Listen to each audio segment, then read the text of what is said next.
Welcome to yet another exciting episode on the Training on Demand series. My name is Mwansa Saka. I'm a senior investigator in the Department of Cartels and Restrictive Business Practices.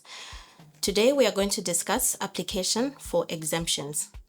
So basically, an exemption is when an enterprise approaches the commission to seek permission to implement an agreement that otherwise may be deemed as anti-competitive.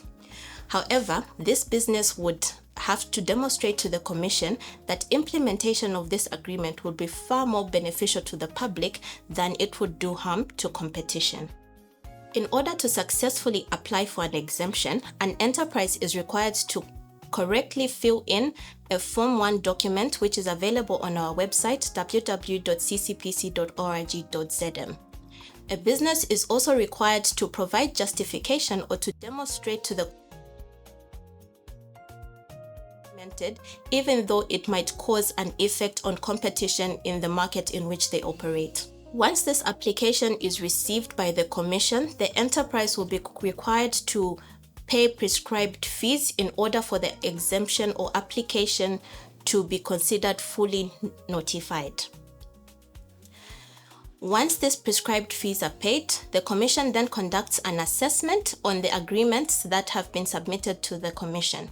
And as part of the assessment, the commission looks at different aspects, which include whether this agreement is going to promote or maintain exports out of Zambia, which is beneficial for the whole economy. The commission also considers whether this agreement is going to promote the production and distribution of goods and services, or whether this agreement is going to lead to lower prices, higher quality, or even wider consumer choice in the market in which they operate.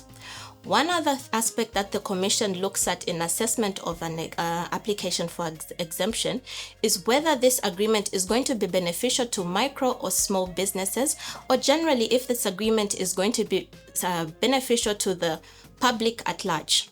Once the assessment is conducted by the commission, the exemption can either be granted or denied.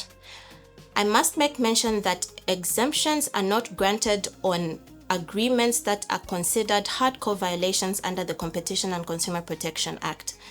By hardcore violations, I'm speaking to price fixing, market allocation, or what we call resale price maintenance. When an exemption is granted to an enterprise, the commission usually publishes the decision of the commission with regards to that exemption so as to inform other players in the market that this exemption was authorized by the commission, and so to ensure that there are no complaints with regards to the effect that this agreement would have on competition. The commission conducts periodic reviews of the market in which the exemption was granted so as to assess that the market conditions have not drastically changed from the time the exemption was granted. Once this review is done, an exemption can either be permitted to continue or it can be revoked so as to preserve competition effects. I therefore urge all businesses and enterprises that have agreements that are likely to have an effect on the competition in the market in which they operate, but still have substantial public interest, to come to the commission to apply for an exemption so they are not caught on the other side of the law. Thanks for watching.